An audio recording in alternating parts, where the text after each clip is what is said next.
Imagine coming home to this. 4 bedrooms, 3 bathrooms, 16 acres so you can spread out, and an in-ground swimming pool. Let's take a look at this thing.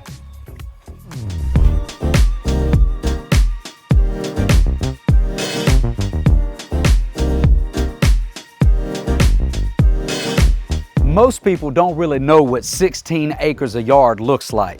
So let me show you real quick.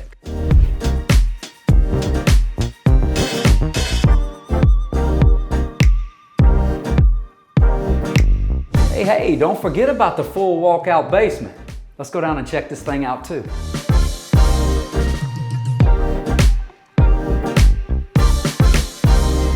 It's opportunities just like this that make me love what I do.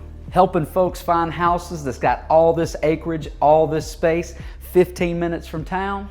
They don't come around very often in Seneca, not like this one. I'm Robert Whitesides with the Go-To Group at Agent Group Realty Upstate, and this is 426 Oak Creek Road.